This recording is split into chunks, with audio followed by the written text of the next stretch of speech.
Yes. Okay. So I will be moderating this session on the roundtable on Indian space policy. So I'll just give you the context of how it started, and then we'll move ahead. So like like this has become a common phrase for all my remarks that I discussed this idea of having a roundtable on Indian space policy with Professor Sandeepa sir, and initially we planned to have it in two sessions. One session wherein academics will be talking about Indian space policy, and then the practitioners. And we had actually thought of keeping it as an online event, but all things came up, and finally we switched to offline. And finally we are here, wherein we will be doing a very critical roundtable on the Indian space policy. So I think all of you who have read about Indian space policy, the new document, might have also read Professor Sandeepa sir's article also. And I'm very much sure that that article might have raised your eyebrows in various ideas and various sentences that he wrote in his blog. For example, I will quote Professor Bhat when he wrote, "Some provisions of the 2023 policy also raise suspicion regarding their compatibility with international treaty obligations in India." So there are multiple problems with the space policy in terms of how the government of India is becoming, some might call it bullish when it comes to establishing a lot of institutions. You have new space. What are their responsibilities? What are their roles? We don't have a lot of clarity. And one fundamental problem that we all know is not having a space legislation in the first place.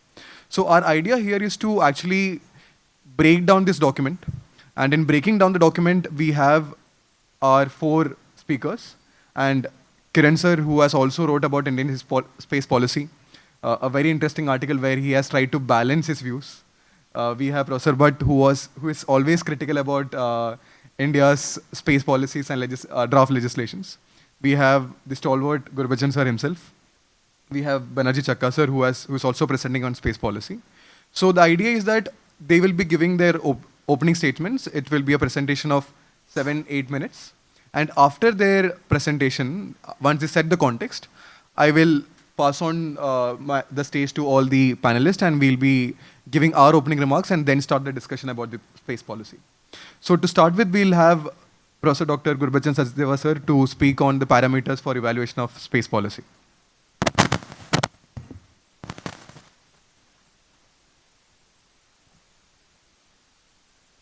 Distinguished guests at the dais,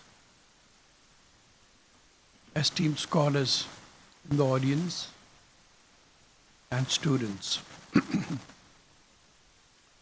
Before I talk about the policy, please permit me to take a minute on Sare Jahan Se Acha, Hindustan Hamara. This particular line got repeated by Rakesh Sharma in 1984. And that brings back a lot of memories because I was wing commander in the Air Force at that time. And I was invited to deliver lectures, 2 lectures on space law to the Air Force hierarchy as well as the defense bureaucracy. They were not aware. Frankly, in 84, not many of us would be aware of space law.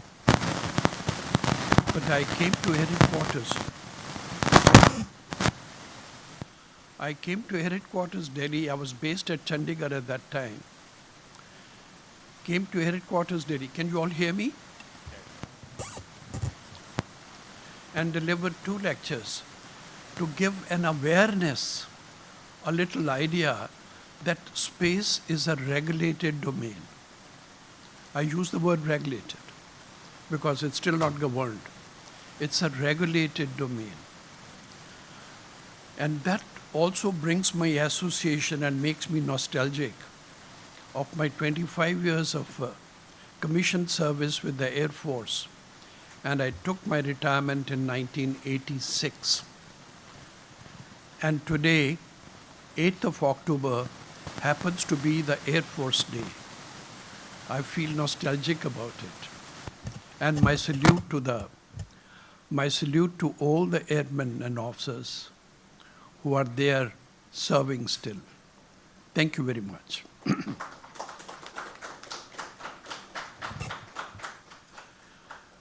Now coming to Indian Space Policy 2023. If we all look at it, many of us were overtaken by surprise when it suddenly came. In fact, it's a privilege and prerogative of every government to issue policy on any important subject or with a particular objective. And Government of India did it, nothing wrong with it. But what happens is that policy must have certain characteristics, a certain strengths with which it can come out as a declaratory to the entire world, here we are and what we want to do. This particular policy has its own strong points, particularly with regard to economy, startups. But startups don't come up just like that. And the Indian economy, if said truthfully, hasn't shown Elon Musk or Branson. There are none in our business community here today who have the vision where they can see and invest for another 20 years and wait in the gestation period for the profits to come. I don't know, you perhaps can all look around and see how many Indian businessmen are visionary to that extent. But nevertheless, every government has a right to issue a policy, and here it was a policy which was declared. But generally, the purpose of every policy is to espouse a cause. It has to be aspirational for the nation as such. What are our dreams? Where do we want to reach? And fortunately for India, with all what we have achieved the dreams without the policy. And it's not for one day, it's for over 50 years. We never had a consistent policy, and we have achieved a lot. Nevertheless, policies once issued find reactions coming from different levels, different sectors. Here also it happened the same way. You have the stakeholders who look for bonus, who look for fiscal incentives, who look for ease of business. They want what are the tax concessions we have got. There can be another category of people, like the press, who can sing paeans to this and say, oh great, government has done wonderful job. And then comes another tribe we call as law scholars, critical to the core.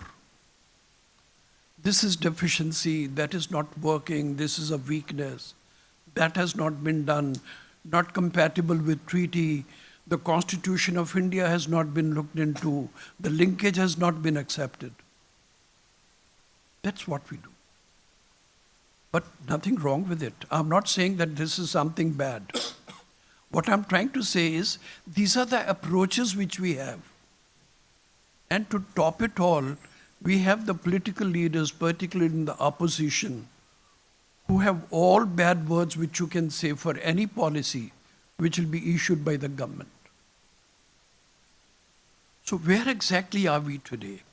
In this particular group, where we have largely scholars and some of the practitioners, it's time that we look at it a little more objectively and a little more, perhaps, dispassionately. Policies have long-term impact. They are durable. So we have to look at it from that angle. In my presentation, I've tried to say it that a policy should have cultural linkages, what exactly we want. That policy will succeed which has the cultural linkages and aspirational desires of the nation as such. We are, that is true. We have done it, we shall do it. Then it has to be something whether we have a technical threshold to achieve a policy. Fortunately, India didn't have when it started, but over the years it's come to a threshold which is really acclaimed as one of the world's best. It's not that we have everything today, not that our Chandrayaan 3 was entirely built in India, no. We had to depend. But that dependence was minor, it was cooperative, it was collaborative. So India today has a threshold where we can issue a policy and say, tell the world, here we are, we have come. And today we are the 4th space nation in the world. What I've done in my presentation, which I'm not trying to display it out completely, is to develop certain parameters on which we can evaluate any policy. Any policy. It's holistic, it's comprehensive, it's objective, it has got a structured decision-making system, it has got no arbitrary discretions, and things like that. So I would not like to spend any time on that portion, because that will make a very, you can just quickly shift the slides. These are some of the objectives which I have highlighted.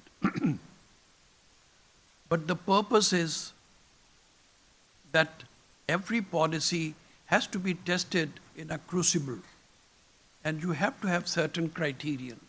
I've listed some criterion which I'm trying to incorporate in my next book, The Philosophy of Space Policy. So it will be available in any case, but it remains clear today, I'll not dwell more on that, because all my friends have got lots of points and more concrete. I have already done my work in the article. So I leave it to my friends and colleagues here and to the open house to really comment on the policy, highlight its good point. It has good points, but we must look at it. You know, there is need for what we call as a social audit of every policy. What I really mean by social audit is, after a little while, we need to evaluate it, appraise the policy and see, has it done its job? Because quite often, the policies turn out to be the dogs which didn't bark at all. Every policy has a function. Every dog has to bark. So we must do that at periodical intervals. And with all that, I wish all the best. Thank you.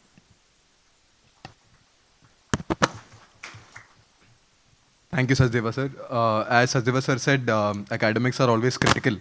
So I'll move on to the person who has been one of the most critical writers about the Indian space policy, Prof. Sandeepa Bhat sir. And I'm sure that he'll be speaking about the inconsistencies in the policy. Over to you, sir. Yeah. Thank you, Aditya. And once again, a very good morning to all of you. Let me just carry forward from that Sare Jahan Se Acha Hindu Sita Hamara. In fact, actually, when I wrote to Aditya, I said that actually title my presentation let's be the leaders instead of the blind followers. So that has been actually the title of my presentation. Of course, I haven't prepared any PPT. It is just actually 10 minutes. So I haven't prepared any PPT on that. Oh, it's okay. Yeah. So let me just, no, that's not my PPT. Yeah, okay. Right. Exactly, yeah. Yeah. I think probably Professor Sachdeva has mentioned about philosophy of space law. Of course, he's writing a book on that next year it's going to be actually published. Let me just start with that. Why I have been critical with respect to the Indian space policy. Right? Of course, instead of actually going through provision by provision, which I have done it in actually my blog write-up, whoever is interested can go through the cslnujs.in for actually finding out the inconsistencies in the provision. Let me actually tell how exactly we are changing our space policy over the period of time. After the Sputnik entered into the outer space, international community was looking for a kind of a regime which should be applicable to the outer space. Should it be terra nullis or should it be res communis? What should be made applicable to the outer space has been a debate in the international level. Because res nullis and res communis were the only two concepts which were known to the world community at that time. But both of them were problematic. Had it been res nullis, that means anyone who would go there, occupy therein, would get the property rights. Right? So it doesn't belong to anyone, so whoever is the first holder would be able to get the property rights over it. Has it been res communis, even if it is considered to be a common property of everyone also, there was also a problem because the res communis did not have the benefit sharing as a part of it. Whoever would like to make use of it, make use of it. Like say common pasturage. Whoever is having the cow can go and actually graze the cow. Whoever is not having cannot actually complain to that and can't even ask for a share of a benefit. So that is what is the concept of res communis. Problem with that is that even if you apply res communis directly to the outer space, the two of the spacefaring nations would have gone there, enjoyed themselves, and couldn't have shared the benefit to the international community. Right? This resource mining, whatever the things it may be, might have happened, and nobody would have got a benefit out of that. Interestingly, this was also a time when the decolonization was happening. We know after the Second World War, the process of decolonization happened. Most of the countries were having political as well as economic tensions. Right? Their administration was taken over by the indigenous government. Then economically, they were devastated by the colonial powers. So consequently, there were problems which have been faced by these countries. When space activities began at that particular point in time, everyone thought that it's going to be beneficial for all. That was the general conception. Or, I mean, if you say misconception, whatever it may be, as per the spacefaring nations at present. At that time, no, it was not a misconception at all. Everyone believed that outer space belongs to every country, and activities in the outer space or celestial bodies should be carried on for the benefit and interest of all the countries. This was an understanding. Right? Because on the one hand, there was a requirement of actually some sort of a benefit sharing, either direct or even indirect for that matter. On the other hand, there was also a requirement of actually meeting the expectation of international community, consisting of developing countries. You can actually read this extensively in the Professor Carl Q. Crystal's writings. Right? So 2 books on space law, which he has written long back, are excellent treatise with respect to the foundational principles of the space law, how exactly the foundation principles have come into existence. Added to that, there was one more reason for having this common rights regime in the space. That was, almost most of the countries were not having the space technology. It was only US and USSR, the 2 countries having actually the major technology. Both of them were skeptical about each other's technology. They were not sure actually who is having the upper hand. And suppose if actually they would go for an individual rights regime instead of common rights regime, they were also not sure who is going to actually exploit the outer space and celestial bodies. They were unsure about their technological development. Right? So precisely because of that reason, every country, including the developed countries, agreed for a common rights regime when the space treaties were entered in 1960s and 1970s. Classic examples are outlined in the Outer Space Treaty itself. Article 1 itself says that all activities in outer space and celestial bodies should be carried on for the benefit and interest of all countries, irrespective of their economic development. Right? Irrespective of their economic development. And shall be the province of all mankind. Crystal again says that province of all mankind is an advanced version of the res communis. At least there should be a voluntary sharing of the benefit in the province of all mankind. Though not a mandatory sharing is envisaged under the common heads of mankind at a later point in time under the Moon Agreement. And unfortunately, the Moon Agreement has failed to get the adequate number of ratifications. We still have only 18. That too, Saudi Arabia has deposited a withdrawal notification. So we have, maybe in the next year we have only 17 countries. So that's a different thing. But at least we have the province of all mankind principle under Article 1 of the Outer Space Treaty, strongly reflecting the common rights regime. Then even Article 1 says that outer space and celestial bodies should be free for exploration and use. Free for exploration and use for everyone. And it does not mention exploitation. There is a wide gap between exploitation and exploration. Use is also different. You can read into Article 11, 3 of the Moon Agreement for the purpose of understanding there is a distinction between use and exploitation. Right? Article 11.4. Article 11.4 of the Moon Agreement specifically speaks about use. There is a freedom of use under 11.4, but exploitation is not subject to the freedom. Exploitation is subject to the common heritage of mankind's international regime under 11.5. So that makes a distinction between the use and exploitation. So freedom of exploration and use are conferred under the Space Treaty for everyone. We also have the principle of national non-appropriation. Article 2 categorically speaks about the national non-appropriation. And I don't want to delve into that in detail because Kiran is going to actually speak on Article 2 itself. So I don't want to actually encroach upon his domain. But let me tell you that under Article 2, it is not just the prohibition on national or the state appropriation. There is also a prohibition on the individual appropriation. He will probably substantiate that. So all these principles are very clear that Outer Space Treaty has advocated for the common rights regime. It was not an individual rights. No individual state should have actually the rights of claiming the ownership or maybe exploitation of the resources by themselves. While the 20th century developments have been predominantly in this direction, we saw a complete shift in the 21st century. Once actually commercial space activities started and started to actually mushroom in countries like United States, US started to make a U-turn. It started to say that, no, we can have the individual rights within the common rights. Right? We can have individual rights. So we can explore more and more. We can use the outer space more and more. Now, we can also exploit outer space individually. US 2015 legislation with respect to the asteroid mining is an eye-opener. That is the beginning point of actually what I should say a disaster in the space law policy aspect. 2015, it has passed the Asteroid Act, said that the private players can mine the asteroid resources, all rubbish arguments, saying that asteroids are not the celestial bodies, right? So under Article 11.3 of the Moon Agreement, there is only mention about the resources in place cannot be subject to the property rights. That is, in place means according to them, when they are intact, you can't claim property rights. If you remove that, you can claim property rights. As a lawyer, I don't find anything more absurd than this argument. Right? So that's how they have actually developed their own regime. 2015, actually, they have gone ahead with the permitting the private players to go and mine the resources, which they themselves have agreed under the space treaties to be the common resources.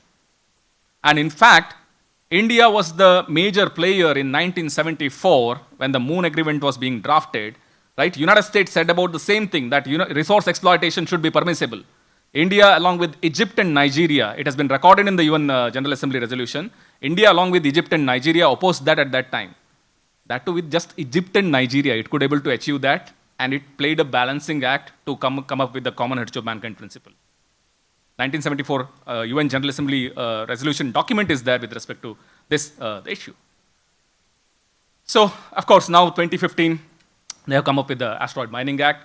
2017, they attempted another act, which is still pending, right? The Free Enterprise Act. They wanted to make it free enterprise for anyone who would like to go there, go and enjoy, mine the resources, have your own actually kind of a multinational corporation. That was a kind of a thing which they have tried to do that, but fortunately it has not been passed as of now. 2017, unfortunately, another thing happened. Luxembourg followed the US position. Luxembourg came out with the law. 2019, UAE came up with the same law, and 2021, Japan followed it. So 4 of these countries followed this every 2 years, right, with every 2-year gap. And unfortunately, we maintained that legacy of every 2 years with an Indian space policy. 2023 Indian space policy, if you look into that, Clause 4, Subclause 13, categorically copies down the US Asteroid Mining Act. The 2015 Asteroid Mining Act has been copied down in 4, Subclause 13. Same thing, that anyone can actually go and mine, can have the property rights over that. At least other countries have done it through a legislation. We have not even passed the legislation. We have actually gone through a policy, right? That is what is my primary argument. So, because under the Outer Space Treaty, Article 6, it is very clear that every state is responsible for space activities. Is it by the government or by the non-governmental entities? Even if it is by the private player, responsibility is attributed directly on the state. It is something different from what you find under the public international law. Under public international law, you have the notion of imputability. Only when an individual act is imputable to the state, then only the state responsibility is attracted. But under Article 6 of the Outer Space Treaty, there is a direct responsibility, and there is a reason for that also. Because at the time when the space treaties were being entered, USSR was not ready to allow the private players to step into the space domain. It said in space treaties that no private player activities. It should be only within the state domain. US was vehemently arguing that there should be private players enter into the space domain. Competition. They have always actually gone for a competition rather than regulation. So they said that private players should be allowed to enter into the space sector. So the deal between US and USSR was that, because otherwise both of them were not agreeable for Outer Space Treaty. The deal was that USSR would agree for the allowance of the private players into the space activities, but at the same point in time, it would agree for a direct responsibility of the state for every activity, including the private activities. Right? The US would agree. The US would agree for the direct responsibility of the states for private space activities. That's how the deal was locked under Article 6, and it's a direct responsibility which every member country has taken under Article 6. And Article 6, second sentence, categorically says that every state is supposed to license and continuously supervise private space activities. They're supposed to authorize and continuously supervise the private space activities. They can't leave it to the whims and fancies of the private space the players. How can this be done? Especially in a country like India, wherein we have followed the specific adoption, right, in the domestic level. I argued yesterday against the specific adoption. Yeah, don't ask me why you have argued yesterday against the specific adoption. That was because that was an international commitment with respect to a foreign player. This is with respect to something which is happening within our domestic level, and Article 6 imposes the responsibility on you for whatever activity which you are licensing. So this is a different aspect when compared to that of what I have mentioned yesterday. Here, under Article 6, we have undertaken an obligation to authorize and continuously supervise the private space activities, which as per Article 243 of the Indian Constitution can be done through the legislative enactment, not through a space policy passed by an executive. Not through a space policy passed by an executive. Right? So that is the reason why this legislative void is the most significant problem in terms of the space policy. We should have got a legislation, because if you look into the multiple other cases, administrative overreach has been struck down by the Supreme Court in n number of cases.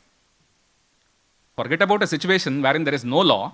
Even when there is a legislative framework which has been laid down, if the executive has gone beyond the legislative framework and done something, Supreme Court has struck down actually all those actions of the executive or the administration. Here, there is not even a law. And we were straight away saying that private players are allowed to carry on the activities. Private players are allowed to mine the resources in the asteroid. They're allowed to actually have the property rights.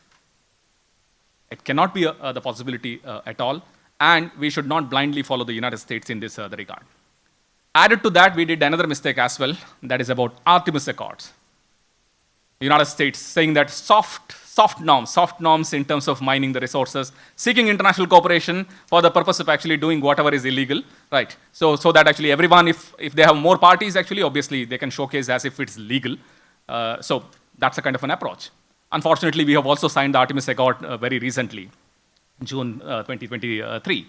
There is debate about actually the way in which it has been signed, whether the person who has signed it is authorized or not. That itself is a debatable issue. That's a secondary thing. But apart from that, we were not supposed to actually sign this kind of a arrangement, whether it is a soft law or it is a hard law, whatever it may be, because it's completely against Article 2 of the Outer Space Treaty. The principle of national non-appropriation, I think Kiran would be highlighting on that. He has also written on Artemis Accord, I remember about it, because soon after writing that, he had sent it across to me to check the article as well. Right, so obviously, this is not something which should have been done. But then in my latest blog piece, after the Chandrayaan 3, I have basically mentioned that we have got an opportunity to rectify our mistake. Right? The title itself is about that, rectifying the mistake of Artemis Accord after the Chandrayaan 3. So you can go through again the CSL blog for reading that.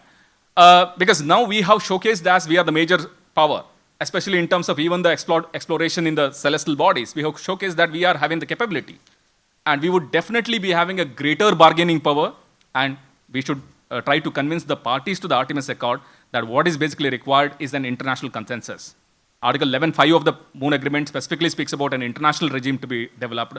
We should move towards the multilateral regime rather than actually having a bifurcated plurilateral regime, because even Russia and China are also going for the lunar space station. That's again parallelly happening. We don't know any other bloc actually coming with similar kind of a program, having kind of a completely fragmented approach, resulting in more conflicts in the outer space. Right? So instead, we should move collectively, even including actually those countries which at present might be considered to be hostile, because we did it earlier. When the Moon Agreement or Outer Space Treaty was entered, it was a very, very hostile world. Cold War period. It was at the peak, right? So we could able to achieve that at that particular point in time, and there is nothing which would prevent us to do it even at this juncture. So probably India should take the lead in this particular direction and act as a balancing body and ensure that actually these kind of policy changes would not happen to such a way as to counter the common rights regime which has been actually agreed upon as well as respected over the period of the time. That is all. I would be happy to answer any question with respect to any part of my presentation. Thank you so much. Thank you, Sandeepa sir. I think we'll be coming back to you for the role of NISL and other things in the other discussions. So I'll now pass on to Kiran sir, and Kiran sir has been writing about Indian space policy, and I think you wrote it before Sandeepa Bhat sir's article also, I think in the month of April in News 18. But it was a very balanced view, and he told me that he'll be very critical about the space policy in today's discussion. So I'm passing it to Kiran Mohan sir. Thank you, Aditya. Can I have the slides on the screen, please? Before I begin, before the slides come up, let me give you my usual disclaimer. Views expressed in this presentation are strictly personal. I am expressing them as a citizen of this country. They do not reflect the views or positions of my employer, Asian African Legal Consultative Organization, or its member states. Thanks. Can you go to the third slide, please?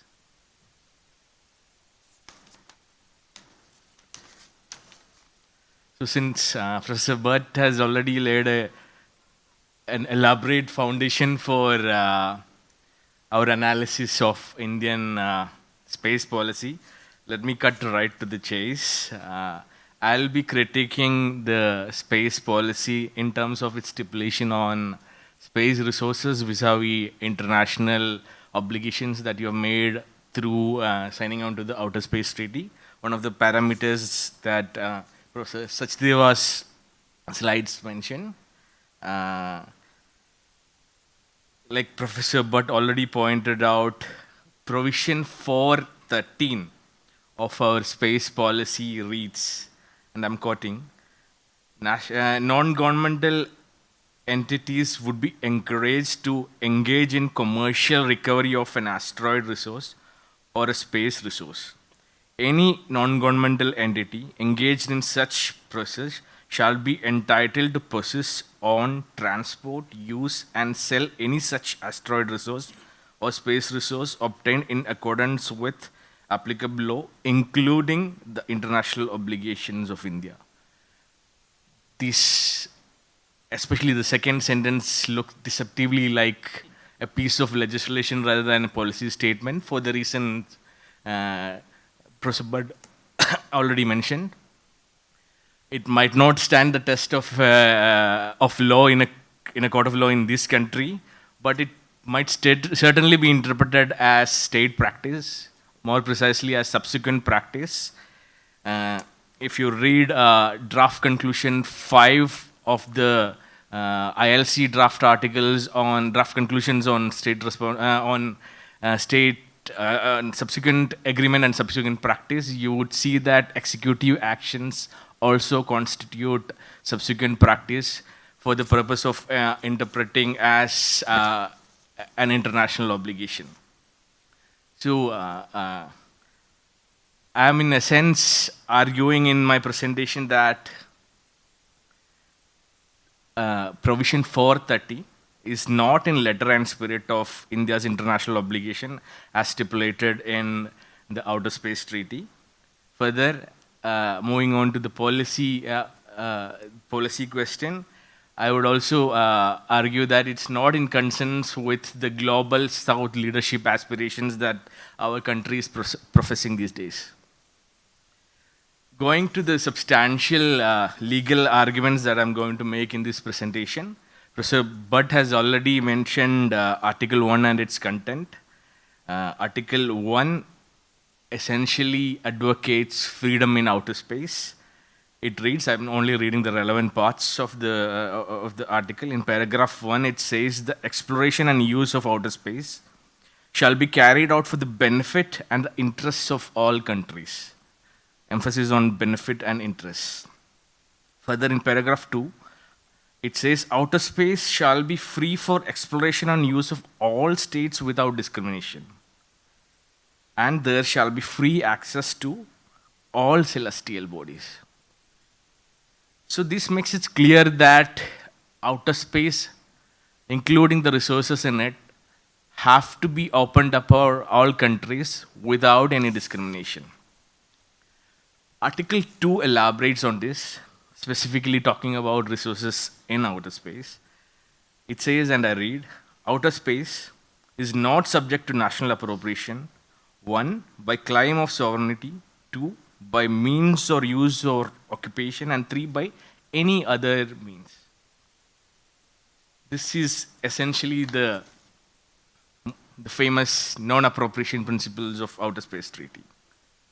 Now, if you look at classical international law, the international law that existed in the 19th and early part of the 20th century before the Bryan-Kellogg Pact came into application, a state may appropriate anything outside its national jurisdiction, either through continuous or effective occupation, prescription, discovery, cessation, and even through conquest.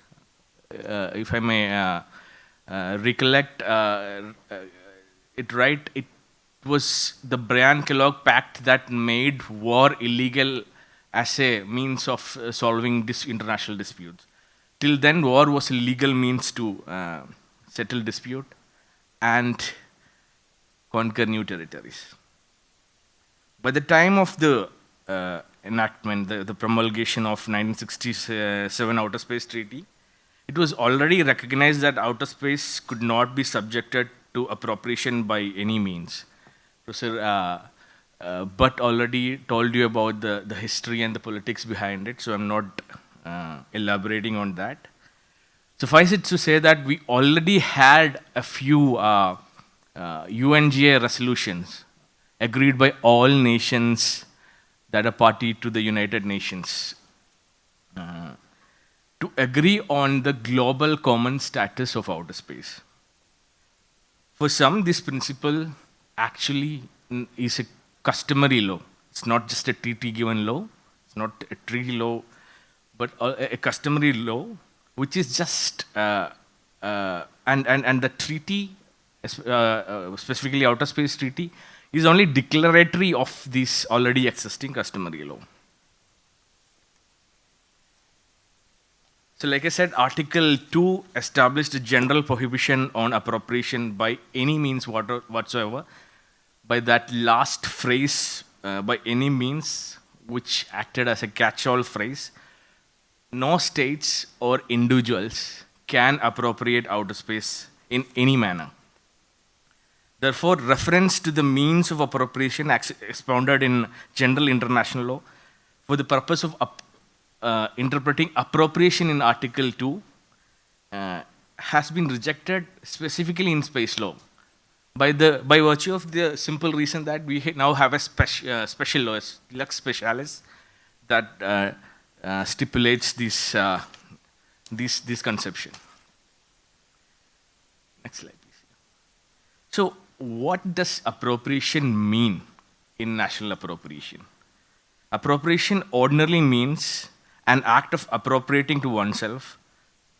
And to appropriate, it signifies to claim or use as if by an exclusive or preeminent right to the exclusion of others. That's, I emphasize on to the exclusion of others. The logical interpretation of Article 2 hence will be that taking into account the considerations that are stated in the preamble and Article 1 of the Outer Space Treaty, especially the freedom principle, outer space is not allowed to be appropriated by means of any kind of exclusion. Since treaties prohibit appropriation by means of use and not by actual use of outer space, it seems logical that as long as the use is not permanent in nature, such use is permitted. But according to some scholars, Article 2 prohibits only national appropriation.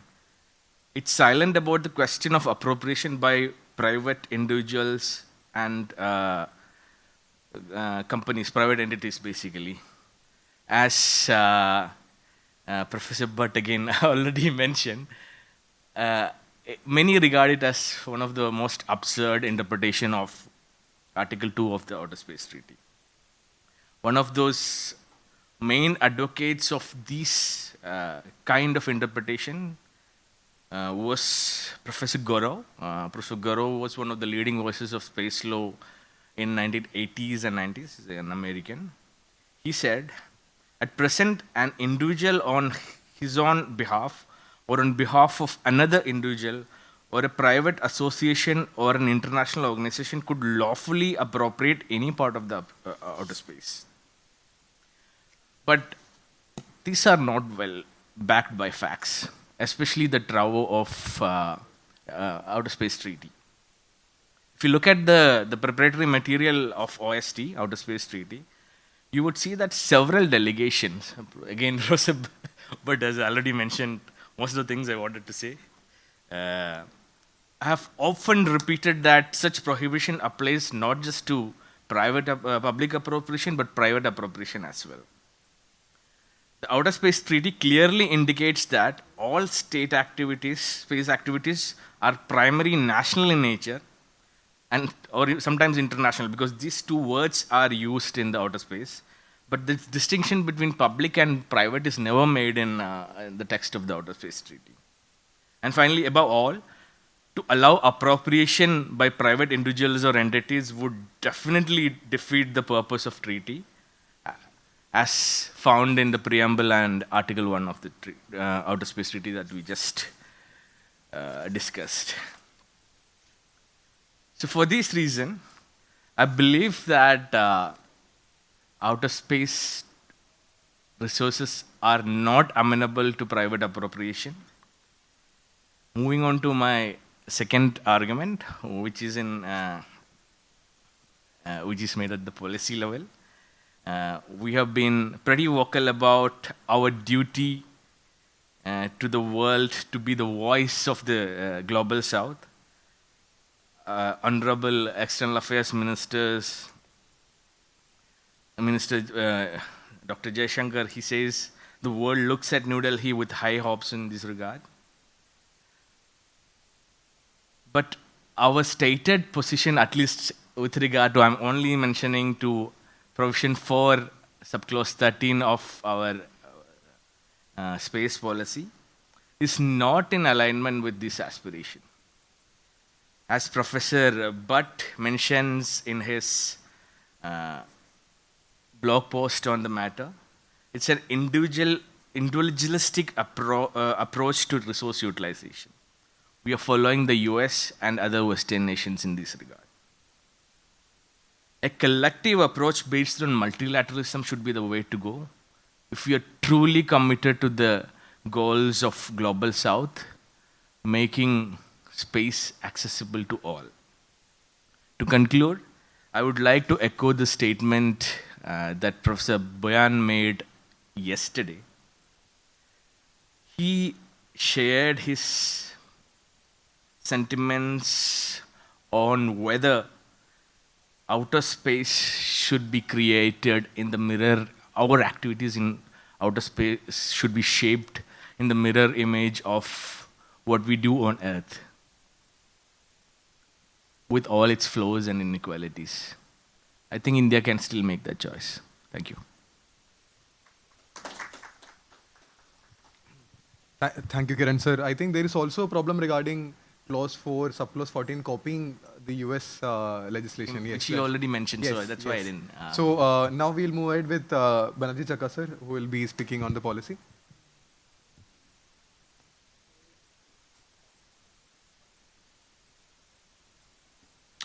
Good morning, Aditya.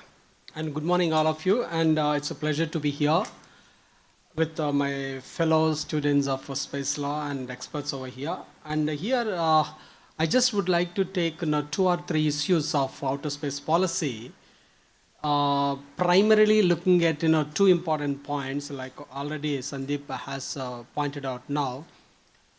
Commercialization of outer space activities and permitting Indian space policy explicitly permits the private actors extensively. And second thing is that, collaboration with the international actors. So those 2 issues I want to just take some kind of critique on that based upon our experiences.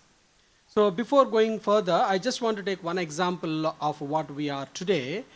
On 29th of March, as of all of you know that I'm working as a professor of international law at VITAP University.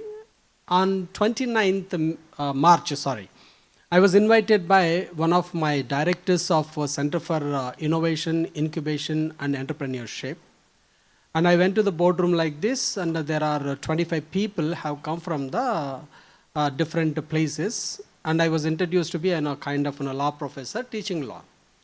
I went there, they introduced themselves and saying that they are representatives from the Skyroot legal startup. And 2 of the lawyers started, as usual, telling that, what is the meeting all about and everything. And subsequently, they handed over a 40-page document that is a launch agreement. So why predominantly I'm taking that issue is that the VITAP University wanted to have a launch agreement with Skyroot. They wanted to send a nano satellite, which is ranging between 1 kilogram to 1.5 kilogram. Okay. So I was a little amused to see that. What these guys are up to, who are the Skyroot and everything. I was clueless actually.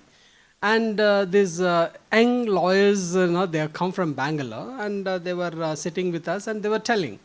At the end of the day, one of the lawyers in that group, they Googled my name and came out with that, it was somewhere. They've seen my articles on space law, and they said that they whispered something. So we need to listen from him, let him. Then they came to know that I am the space law student, and they were a little taken back, and they started asking how we should go about this particular agreement. I have that agreement. If you want, I can show it, that agreement with all of you. It's a 40-page document. It's written very haphazardly, and they are not following any of the obligations what we are talking about, Outer Space Treaty, where India is a party to it. And they just drafted like any other contract between a trilateral contract between the VITAP University and the Skyroot, and with the other stakeholders, those who are going to involve. So this is the situation as of now today. And what is the sum which they are charging for it? The lawyers are charging some 10 lakh rupees. Let me be very frank on that. And VIT has been charged for 25 lakh rupees for that launching of that nano satellite. And I don't know what they are going to do with that. And now I was given a 48 hours mandate to go through it and redraft the entire agreement and send it to them. So with all this specific deadlines, and I could able to do that, and I sent it. And finally they said that, sir, it's too much of a cumbersome, and you put all kinds of riders in this particular document, and we don't want to go ahead with that. So to my surprise, and that passed another 15 days, 16th morning, I read the news saying that space policy has come up. And then these young lawyers were jumping, saying that, sir, look at that, what you have drafted, what we are speaking, the space policy is very compatible to us, and let us go ahead with this. I said that, excuse me, just I will withdraw from there. I don't want to draft any more agreements for you guys. You go and hire the lawyers outside. I am not that kind of thing to do it. And they asked me, my VC was a little curious. He asked me about that. Then I had to teach the entire space law, saying that what exactly the problem. That true problem I am going to talk about that. Number one, now as we know that traditional international lawyers and space lawyers, we know that the strict domain of the responsibility of the state for the activities which are undertaken by the actors, non-state actors, in accordance with the Outer Space Treaty. So in that particular thing, when I told them, they said that now they started reading about that.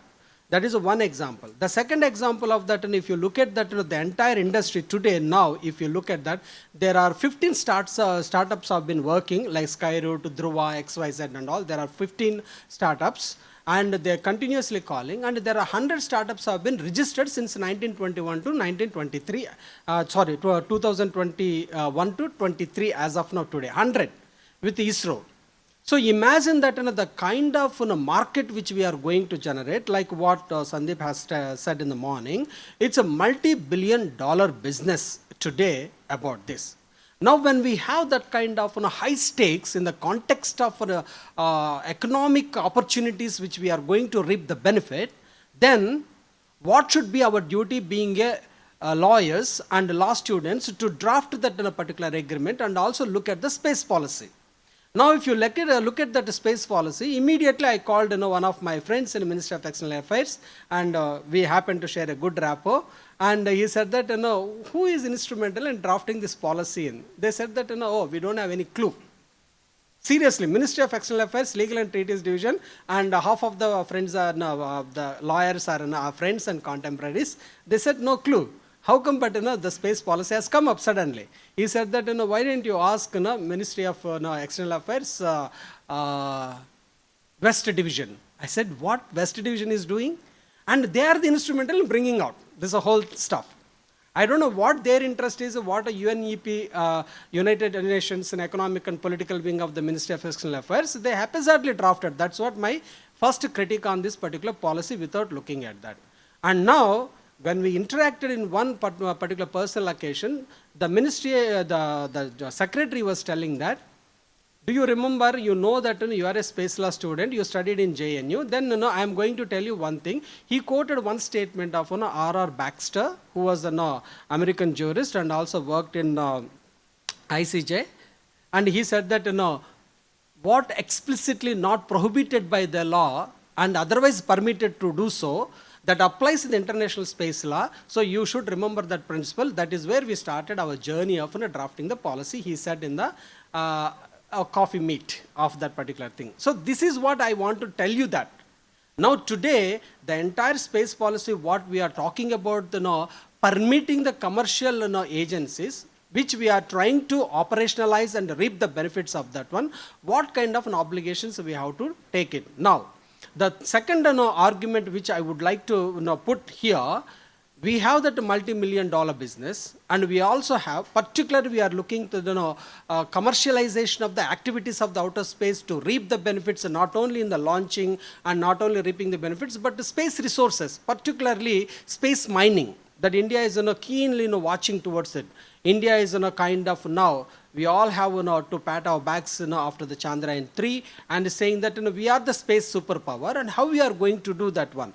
Are we going to undermine the objects which we have under the space law, which has not otherwise been translated into the space policy, and how we are going to do next course of the action? That's the first point. The second point is that we are trying to talk about that international cooperation and collaborations. When you have the international cooperation and collaborations, we all knew that the kind of debacle we have with the incidents of what Professor Sandeep has already mentioned in the morning, that $15,000 have been charged, and now if every contract which is going to like that, then how India is going to reap the benefits both internally and externally on that. That is the second point. The third point which I would like to say that, now, in the context of the commercialization and also sharing the benefits of the with the other countries, particularly the global south, like our friend already mentioned, knowledge sharing and capacity building. That's the thing of which they are trying to look at. how are we going to seek to contribute the global capacity building efforts in the space sector but not having the sound policy and legal regulations? First of all, we as a law students, we look at that, what are the legal obligations which are emanated from the Outer Space Treaty and the customary practices of international law, and how we are going to carry forward and how we are going to take that in a specific adoption of those particular obligations in international law. Now again, I will touch upon the obligations of an international law in the context of articles of state responsibility. You know that Article 4 and Article 19, and if you look at that Trava Preparatory of UN Law Commission, and it went on almost 50 years to discuss only two articles. Article 4 and Article 19. Article 4 says that we cannot attribute the obligations to the private actors and violations of internationally wrongful acts to the states. So that is 4 and 19 is clearly saying that, and we know that we cannot attribute, and even international humanitarian law also we speak the same thing. But in the commercial aviation space law, how are we going to attribute that particular obligations to us? That is the bone of contention which we need to discuss in the context of when we are seeking the contribution to the global capacity building. The last point which I would like to say that is a technology transfer and industrial cooperation and multilateral partnership with the international organization. When it comes to that technology transfer and industrial cooperation, we all know that IP lawyers are better to talk about that technology transfer. When you transfer the technology, are you going to transfer that particular related IP mechanisms to them? If you transfer that one, that's no major issue. In this particular policy, what we are drawing to conclusion that nothing on that particular context of when we are going to talk about the industrial cooperation, technology transfer, and multilateral cooperation with other states, how are we going to look at it that very basic aspects of IP regimes and IP mechanisms. Without IP regimes and IP mechanisms, when you go for the technology transfer, how are you going to reap the benefits?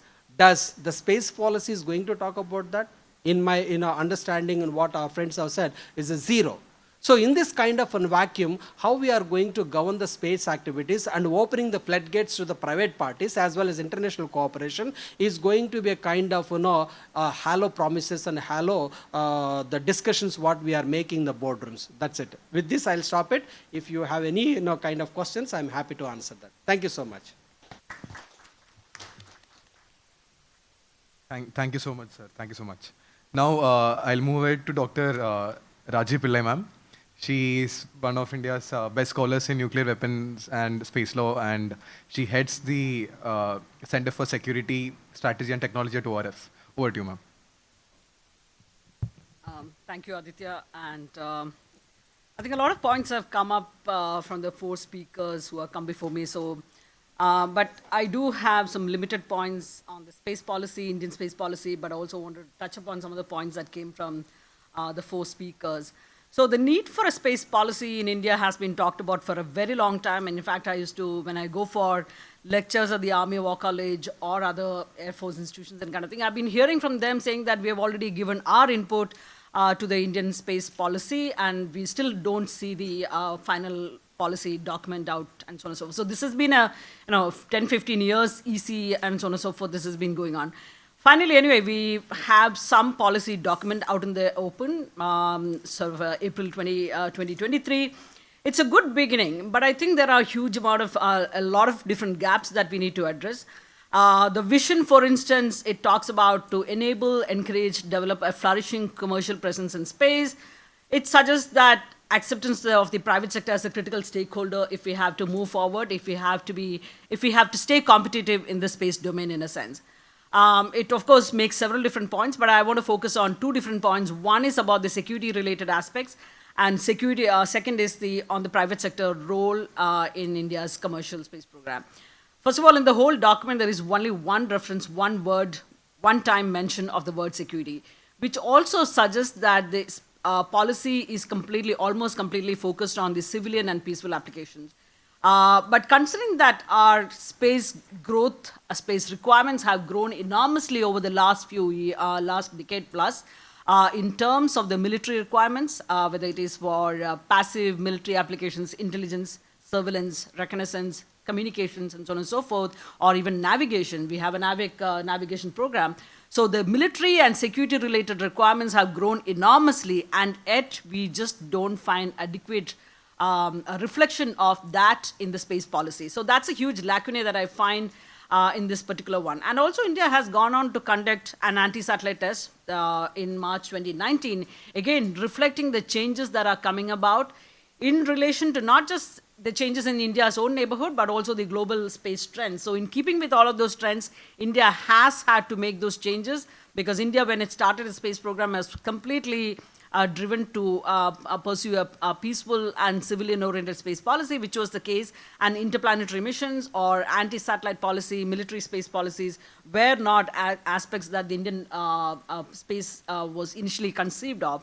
But clearly we are moving ahead in this regard because of the changes that are taking place. But I think there is also one different aspect that needs to be looked into. As long as the ISRO is going to, if it is the ISRO that is going to release the report, release a space policy, it is always going to be confined to the peaceful and civilian aspects, because ISRO is a civilian space agency, and therefore they would not want to, even though we have done an ASAT test in 2019, ISRO has sort of launched several dedicated military satellites, several dual-use satellites, and so on and so forth. They would not want to comment or talk about the security and military aspects of India's space satellite utilization, precisely because they are a civil space agency, and tomorrow when they are talking about international cooperation with other civil space agencies, they don't want a, sort of something to come back and bite them back, and therefore they are not going to talk about it. And therefore you have to look at ideally, and again, I've written about some of these issues. This should have been an India space policy, should be a sort of a more comprehensive one, and more of an overarching, all-encompassing one that would cover the military, civilian, peaceful aspects of all aspects of space utilization, and which also means that you have to have this policy document coming out from either from Ministry of External Affairs, maybe the division, the DISA division, International Security Affairs division, or the treaty division, but again, there are lacunae as brought out by the last speaker, Professor Banerjee, or Prime Minister's office. Again, because when you look back at the US example, again, it's a White House that issues the US space policy directives and so on and so forth. So again, you can look at different aspects, different approaches that have been taken by other countries. But the problem is that when you come out with a space policy so limited, it is almost completely, this is a space policy that is completely devoted to the private sector engagement. So that's a big, the security aspect being completely left out of the space policy is a big aspect. If I look at from the ISP 2023 from a private sector engagement, then there is something for us to work with. Of course, there are still gaps, which again brought out by all the four speakers. It of course, makes an attempt at clarifying the roles and responsibilities of the ISRO, the New Space India Limited NSIL, and of course the InSpace, as well as that of the private players, private sector players, what they can do and so on and so forth. This is, in a sense, a step that has been asked for by the private sector for a very long time, because many of the new space, as well as small and medium-sized enterprises that have been putting in their own personal money to start a startup or a new space enterprise, because of the absence of regulatory clarity and financial support and so on and so forth, many of them have actually left the country. Many of them have gone to the US or Europe, specifically Germany, or countries like Singapore, where they have been getting all the different support, whether it is in terms of the regulatory support to financial support, and of course human resources and so on and so forth. So in a sense, without a clear regulatory framework that would give them certain amount of certainty, predictability as to how the space sector is going to grow and what is the kind of role that the private sector can play in enhancing India's space competitiveness, these are still kind of still not very clear. In fact, policy, the para 3 in the policy says, creating a stable and predictable regulatory framework to provide a level playing field to non-government entities in the space sector through InSpace. Again, this is precisely the area that the government has to work on. It is not that the policy talking about it, saying that this is what is going to be done, is not done. You need a legal piece of paper, a piece of measure, for the private sector to feel confident about the law and how they can sort of step up their activities in this. Similarly, para 3.4, again, it says promoting space-related education innovation, including support to space sector startups, financial support. Again, financial support is extremely critical when you look at, because like I said, many of them are putting their personal money to get their startups going and so on and so forth. Unless the government and the agencies, the civil space agency and the government establishment across are able to come out with clear-cut allocation of funds to a predictable regulatory environment, they are not going to be able to go very far. Some promising start, of course, with, I think the Sky Route is a good example. The fact that it became the first private sector to get their privately developed launch rocket launch, I think that's an important achievement because, again, this is a new thing for ISRO. So that was again done with because there has been certain amount of hand-holding done by the ISRO and the InSpace and other institutions. That's a good thing that has happened, but I think we still have a long way to go. Indian private sector is a capable force, but with a bit of hand-holding from the ISRO, I think that's a lot that India can do in terms of enhancing India's overall competitiveness. And this is important for two reasons. One, if India plans to get a fair share of the global commercial space market, again, India has to step up its competitiveness. Second, India's own growing demands, whether it is for security or for communication or any number of tele-education, telemedicine, whole range of functions that you're talking about, utilization that we're talking about, unless India is able to, our average annual launch is something to the tune of something like 9 to 10 satellites per year. That is nowhere the kind of competitiveness that we require if we have to be even able to do justice to our own requirement. Forget about capturing from a fair size of the global commercial industry. So I think that's something, and that I think ISRO has been reluctantly kind of willing to partner with the private sector, only driven by the fact that there is a compulsion that today, and that ISRO alone is not able to. They have done very well for the kind of resources that they have, but ISRO alone is not going to be able to meet the growing demands of the country, and of course, if you want to get a fair share of it. So in this regard, I would say, I think a couple of things are very clearly needed. One is a clear timeline in terms of the implementation of many of the reforms that the policy talks about. Second is the clear legal authority that is required for the regulations that we need to see in the space sector.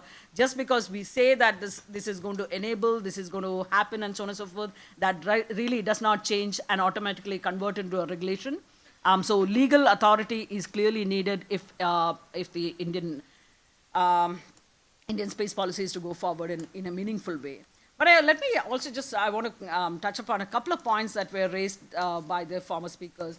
One is, of course, the international rulemaking exercise. I think I agree that it's totally fractured today. In fact, there are two schools of thought. One is, of course, the US-led Western group of countries that believe that today we are not in a internationally political environment where we can actually develop that consensus required to frame legally binding, verifiable instruments in with regard to space. And second, you have the Russia-China-led grouping that believes that legally binding ways are the only ways to go about when it comes to global governance of space. There has been no meeting point, there's been no midway kind of a meeting point, no compromise between the two. And I think that's a reflection of the changing balance of power. I come from more of a realist school of thinking, not a legal background at all. And so I'm talking more of a realist international policy kind of but given the current kind of lack of trust among the major players, and the kind of environment, international security environment that we see today, writing a new legally binding instrument is extremely challenging. It's next to impossible if I were to characterize that way. Earlier Indian leadership in the 70s was talked about, but earlier the treaty making exercise itself was an easier process because you had two major powers that were driving the process, the US and the USSR. And after being engaged in a series of military space programs, ASATs and so on and so forth, they both decided that engaging in certain destructive activities was not in the interest of broad space community, but also in the sustainable use of space and so on and so forth. So both really came about to regulate the kind of activities that we engage in. Today you have more than 80 players in space. And there is also the diversity of space players. It is not just state alone that is engaging in space activities. You have private sector enterprises, you have educational institutions, all of them engage in various space activities. So even beginning to attempt at at developing that consensus involving all the different stakeholders, involving something like 80 players is not going to be an easy task.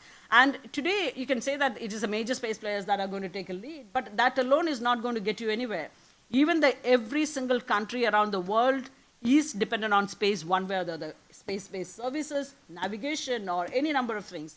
So everybody wants to have a say in how the space rules are being written, and so it is not going to be left to a handful of countries. So making a legal measure in the immediate future, I think that's going to be extremely challenging. But having said that, legal agreements do not provide any guarantees that it's going to be. You have the UN Charter being violated very openly in the last 2 years, in the last 1 year.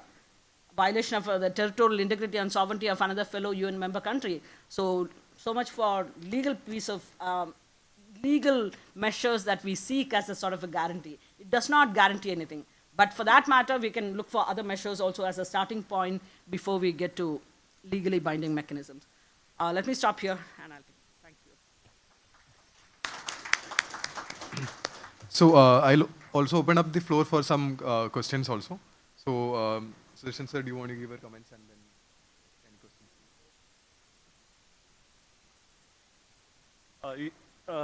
questions? Good afternoon, everyone. I'm Sudharshan. So I'm a bit out of place here.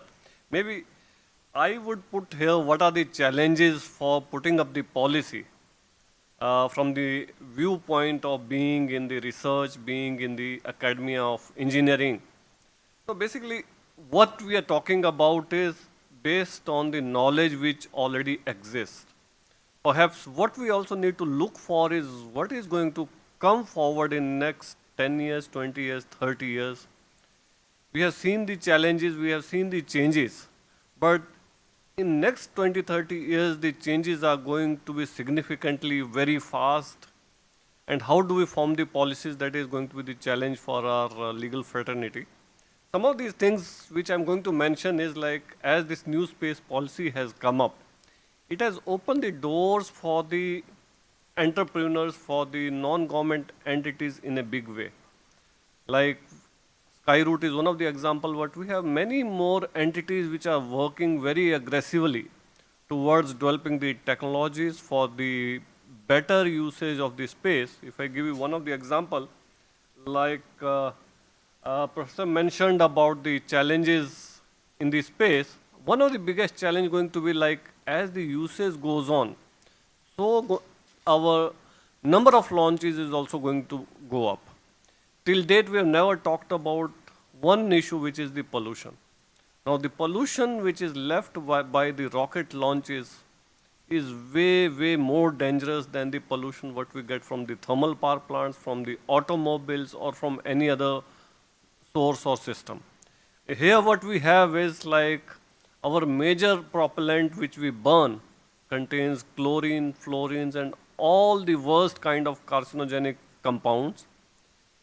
And as the concentration goes up, we are going to suffer. So these are the challenges, like how do we frame the policies to move away from these and develop some newer systems?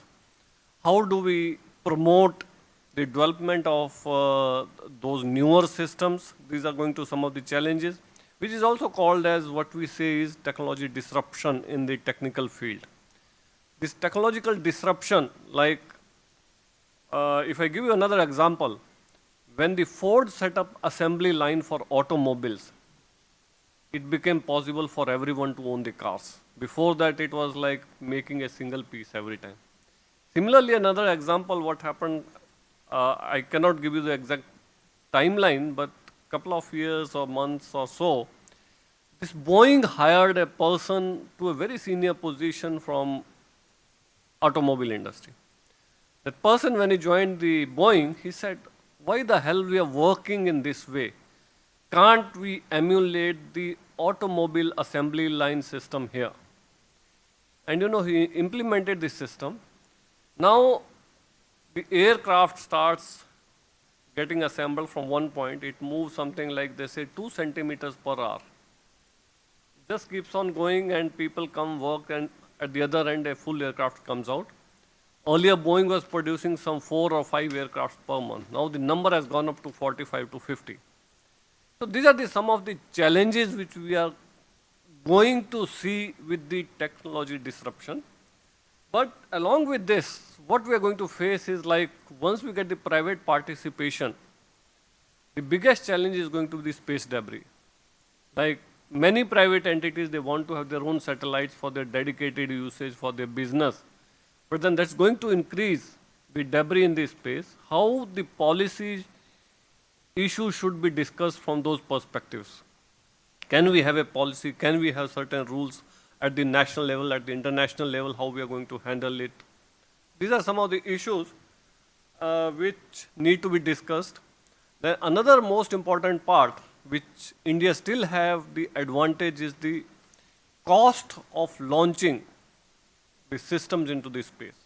For example, if we take a US NASA and other organizations, the typical costs are to the tune of $10,000 for taking just 1 kg of payload into the space. Whereas for Indians, it is roughly half or less than that. But then the challenge comes, as we are going to develop newer technologies, the prices or the cost of launching these systems is going to come down maybe 1/10 of what it is today in roughly another 10 years or so. And when we go to that level, what are the challenges for the policymakers? What are the challenges for the legal fraternity? So these are some of the aspects which I would like to bring forward to the community, that this is what we are expecting in another 10 years, another 20 years. For those challenges, how do we get prepared? How do we handle these challenges? So that's all from my side. And I'm open for any questions. Thank you. Thank you, Sudharshan sir. The discussions usually are limited to law school, so he has come all the way from IIT Bombay to give a different perspective. Now, since we have paucity of time, I also want to take in questions. So I'm limiting the speech of some participants. If you can limit yourself to 3 to 4 minutes or 2 to 3 minutes. I'll pass on to Gitanjali. She actually works with Digandra. I think that's world's first orbital surveillance platform, so that we can get some perspective from the industry side. Yes, over to you, Gitanjali. Thanks, Aditya. Hello, everyone. I think a lot of points have been made about the Indian space policy. Just to bring up a few points, before I give my comments on the Indian space policy, I agree with what Kiran said about non-appropriation. I mean, even under Article 6, states not only have the obligation to authorize and continuously supervise the activities of their national space actors, but also ensure that all national space activities comply with the terms of the Outer Space Treaty. So indirectly, there is an obligation on private space actors also to comply with the non-appropriation principle. And also talking about now the Indian space policy, like Dr. Raji mentioned, I think the crux of the matter really is that we need more certainty. We need what the authorization guidelines that InSpace is going to come up with, what are they going to look like? When an authorization is issued to a private player, what are the parameters that we are looking at? Specifically, I would like to highlight para 5, sub-para 17 and 18, where they talk about InSpace shall issue guidelines for meeting safety and security requirements for space objects. And 18 says prescribe guidelines to address liability aspects arising out of potential damages due to the space activities. So how is it exactly that the authorization is going to deal with it? What are the sort of maybe debris mitigation plans that need to be submitted as a part of such authorization? What are the effects of non-compliance? I think those are the points that still require a lot of clarity and attention. But at the same time, when those authorization guidelines come up, we need to balance the certainty and clarity with the ease of doing business for the space startups in India, especially. Just another point, generally, because we're all talking about compliance with international law obligations. I think a couple of definitions certainly need to be aligned with that under international law, wherein I think registration of space objects is linked to an intention to launch as opposed to attempted launching, and those two terms mean entirely different things. So I know the nitty-gritties are probably maybe not worth discussing at this point, but when we do bring in the detailed guidelines, those are some of the points that I think we need to ensure that's there in the first draft. I mean, of course, these guidelines will be updated at regular intervals, but it's good to start with a clear draft and a clear set of guidelines in the first go itself. When it comes to addressing liability, again, how are we going to assess fall-based liability for damage that is caused by a space object of one country to the space object of another state? So how are we going to look at that? That is something that still doesn't have clarity under international law itself. So we need to discuss and understand what those sort of criteria for assessing fall-based liability would be. Some other aspects which are also very key are frequency coordination in cases of harmful interference.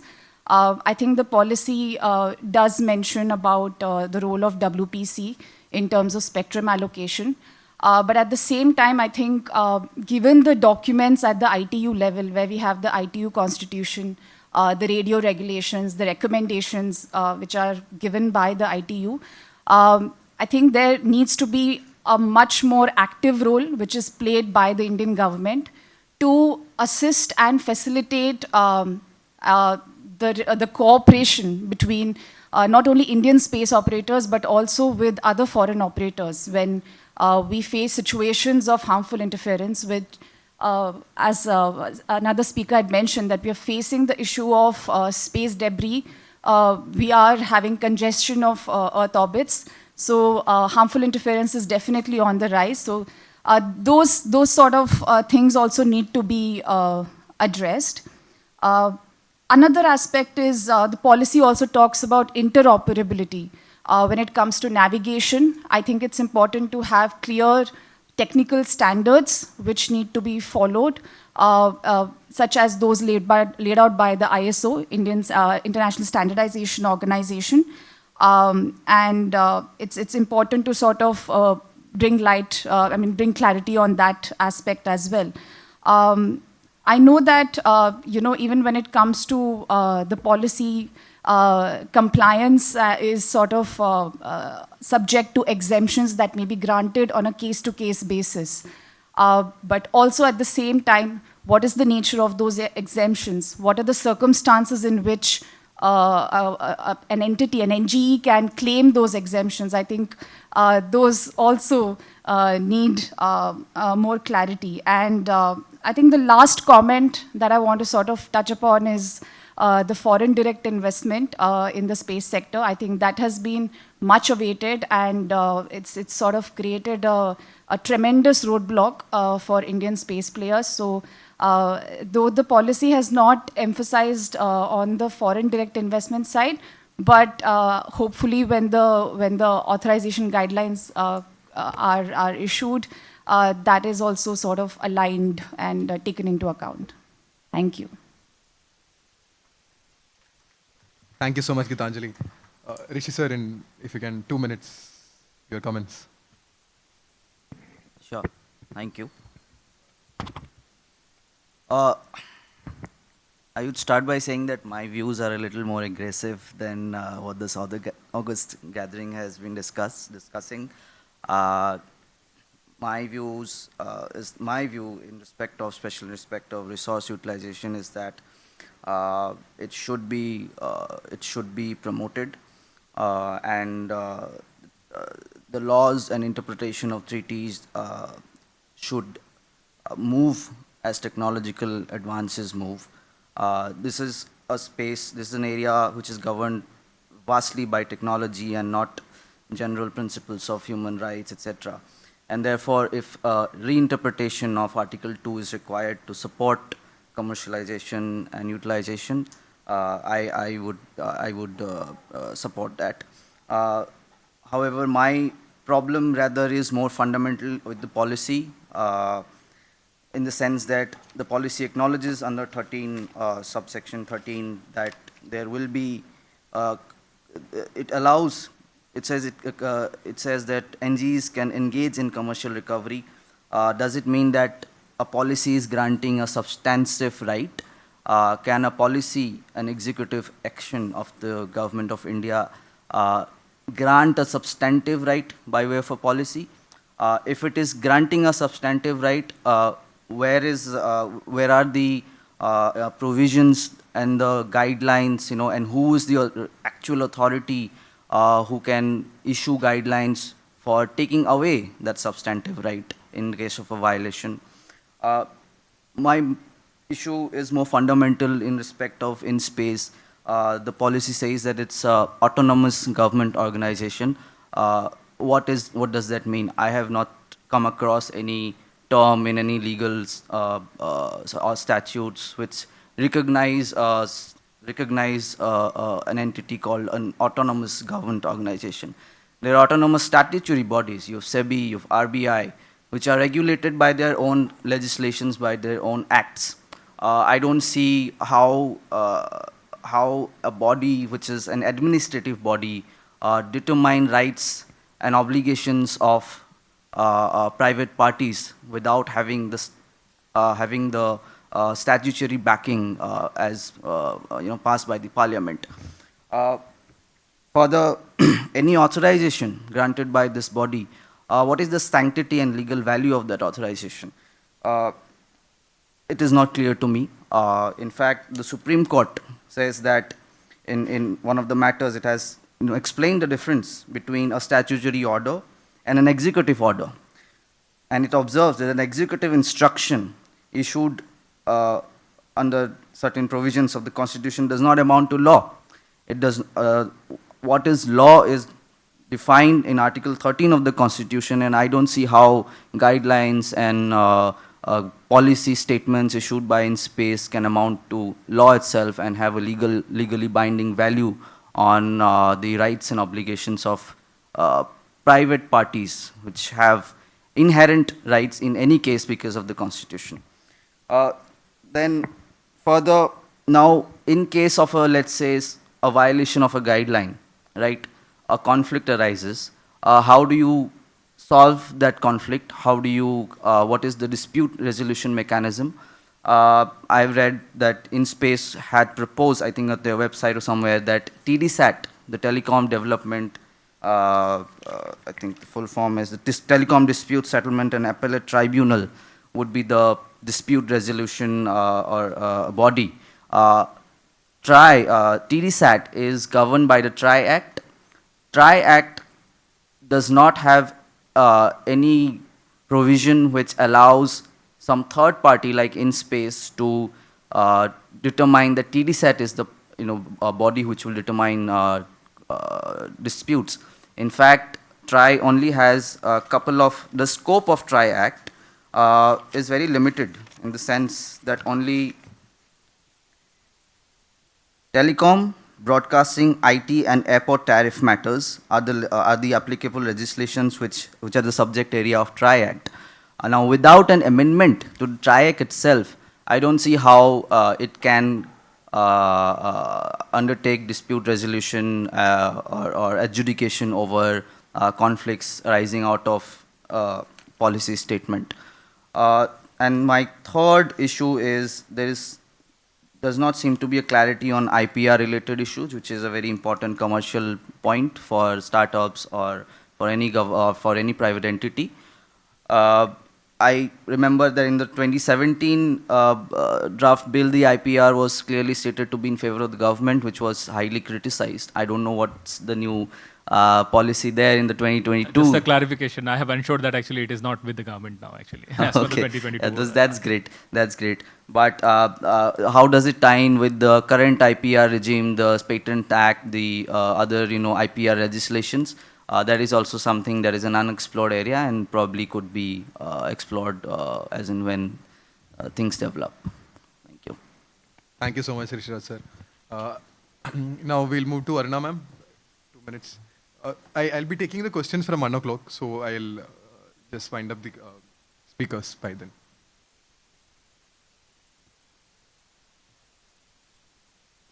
A very good afternoon to one and all. Thank you for giving me this opportunity, Aditya.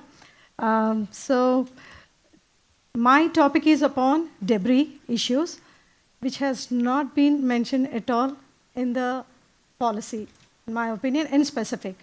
Okay, this policy is actually accommodating the private entities.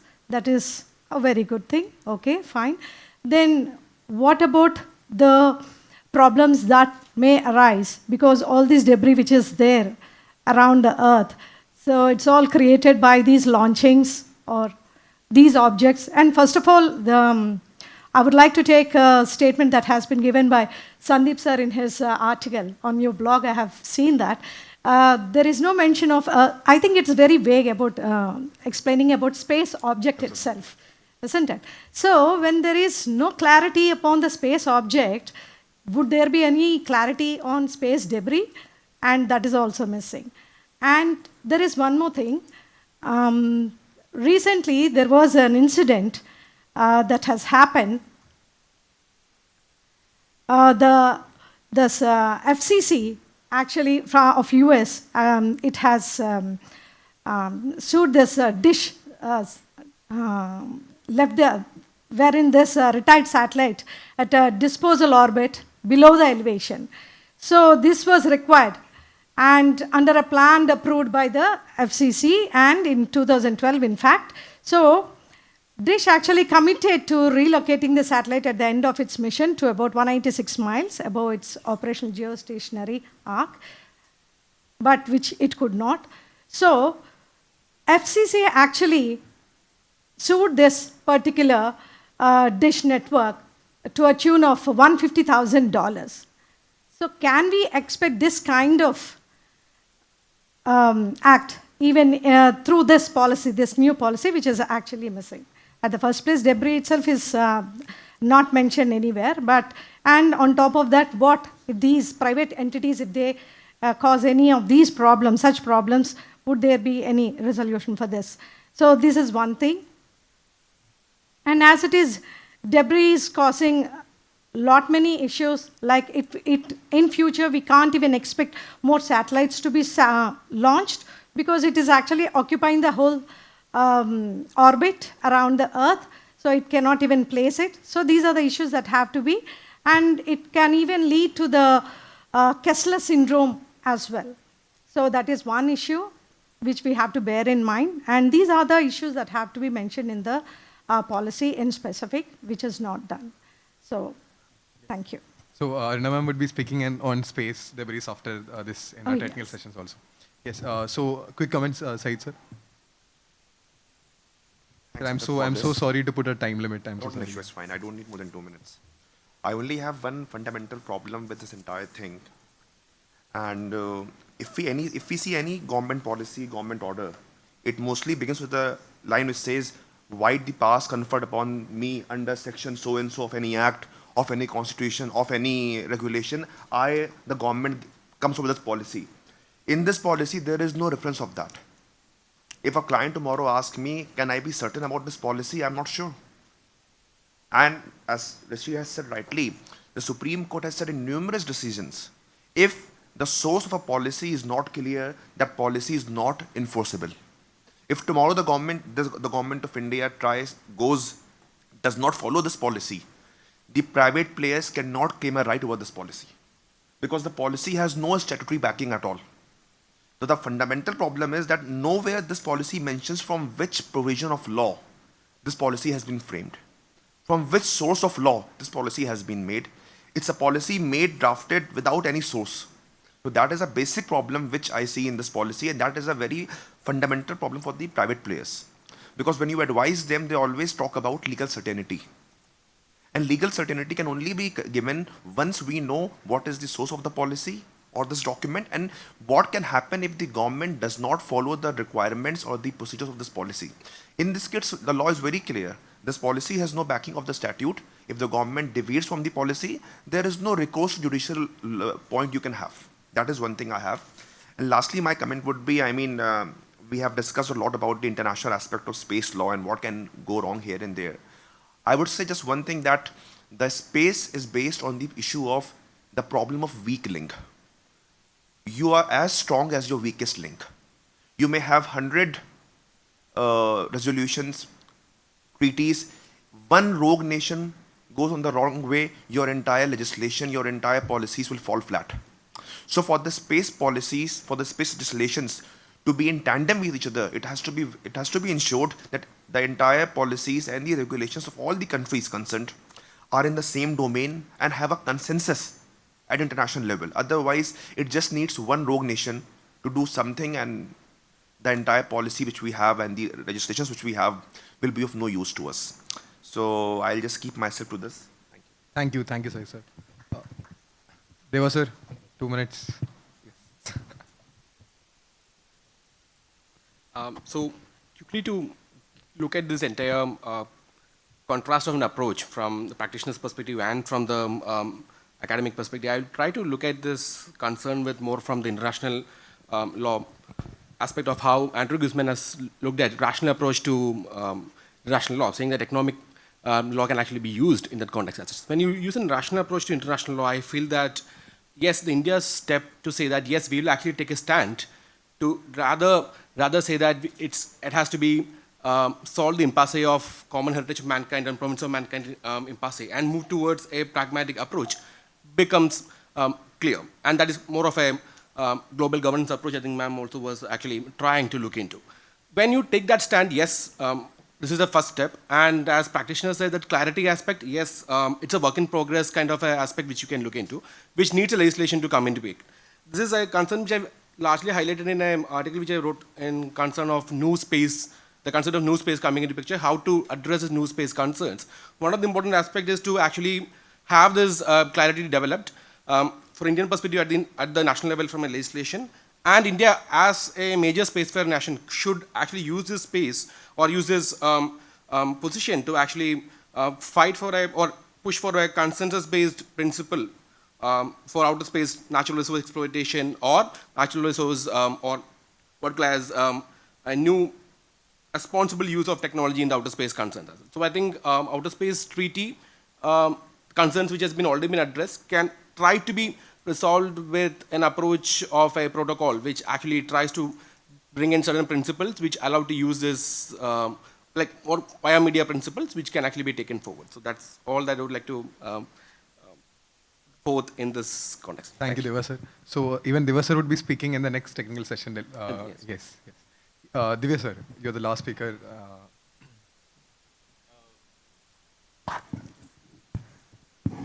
Few observations and quick ones. We were struggling to come out with the law. We thought, let's do policy first. Soon to realize that this is not going to work. It has not worked anywhere. And we can't be an exception. However, aspirations are clear, preamble is clear. It says regulatory certainty to space activities. Now, without law and without regulator, I wonder what kind of regulatory certainty you can achieve. Then there is also a very interesting reference to level playing field. Now, that's primarily the job of the regulator to do that. And a regulator which is not disconnected with the government, we don't expect that to perform the job. So therefore, in space has its task cut out, and a task very difficult. Then a very interesting aspect already pointed out with regard to ease of business. It may be good as a beginning, but for reasons that I have just mentioned, not even good, that good as a beginning. But then you have to work on it still till you don't come out with the law. And actually, the ease of business will come when you have a statutory backing to the policy. Otherwise, all stakeholders will be equally confused with regard to what outcomes are we looking to when you have classical dispute redressal mechanisms to be initiated, which will have to be initiated as we progress further. And then a very interesting aspect that I could notice was with regard to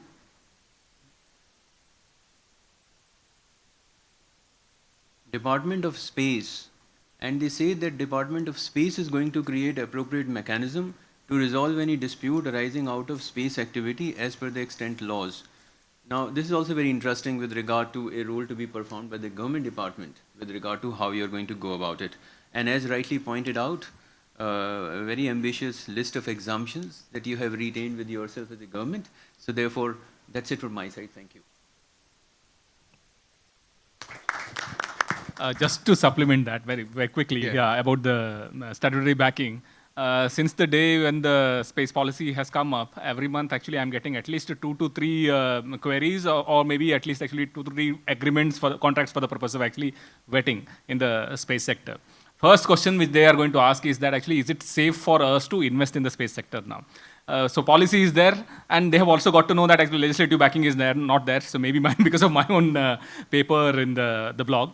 And also of late, the chairman of the InSpace has also mentioned that the policy backing is required. So maybe because of all these things, they are really concerned. I don't think the regulatory, the kind of actually the predictability which is required or stability which is required, we haven't been able to achieve with only the space policy, and the law or the legislative backing is absolutely required in this direction. Yeah. To add on, since you mentioned this InSpace itself talking about backing of a regulator, this gives an indication that you felt you will be able to do it, but then soon you realize that you are going to get stuck. So that's big. Thank you. Yes. So I'll be taking questions now, and my role is the role of moderator. But I also have one question for Sandeepa sir. What happens to anthrax? What is the curious case? Because the policy is silent on it, and a silent burial, right? That's what actually I think, because in fact in my paper also I have mentioned that the New Space India Limited has been established now. And if you look into the mandate, it is same as what Anthrax had earlier, actually. It's a commercial wing of the ISRO. ISRO's applications are supposed to be actually, say, maybe sold to the commercial entities. If you look into the policy, ISRO has been pushed back to the research now. Their predominant activities to go for R&D, including human habitation. It mentions about human habitation in the celestial bodies. InSpace is primarily with respect to selling those R&D results to the different commercial entities, which was supposed to be done by Anthrax Corporation since its establishment in 1992. And possibly with this Anthrax-Deva's dispute, they want to actually show that now Anthrax is no more an organization, rather the New Space India Limited is an organization which is going to perform this thing. So that's the only, maybe the old wine in the new bottle, nothing more than that actually. Okay, so now I'm opening up the floors for the participants also. If you have any questions, there will be mic. Yes. Hi, thank you all the panelists for this wonderful session. My name is Abhijit. I'm an external member of the Center for Aviation and Space Laws. I would especially like to thank my professor Sandeep sir for pushing us, all of us, and in this direction in space, and thinking how space policy and telecom policy are now intertwined, thanks to satellites being the key device through which most of the IoT devices will function in the next few years. My question, although is directed towards Mr. Baruah. So you had mentioned about not having enough powers, and as Ms. Jessica Los Manos had mentioned about the FCC's powers in the US, I'd say in India, TRI does not have any technical capabilities to assess anything. For instance, off the record, the case that TRI had recently dealt with 63 moons on the MCX software, the straight-through processing software that they had banned software provider on. So it largely dealt with the technical issues that that particular software has faced. Now, if we extrapolate this reasoning to something which is more complicated in the space technology, I think we need to work towards building that capacity within a regulator, if at all we need another regulator. And we're facing this issue with all new technologies. Fintechs are not regulated. RBI does not regulate fintechs. Cryptos are not regulated. Yet, different countries have a slightly different approach to it. In Japan, they are doing it through self-regulatory organizations. You had also mentioned about autonomous organizations. In the Web3 space, they are more familiar as DAOs. So I suppose if InSpace as a community-driven organization could move towards that, it can achieve that goal instead of pushing the baton on the technical advisory front to, say, in the case that I just mentioned about 63 Moons at MCX, to something like a technical advisory committee of the SEBI. I think if that is taken up by some self-regulatory organization, some community like InSpace for the space sector, it would achieve the purpose that the pothole that we see with the regulations could be filled. And I see that the right step has been taken in that regard with the space policy. And I would like to hear your views on it, especially Ms. Banos.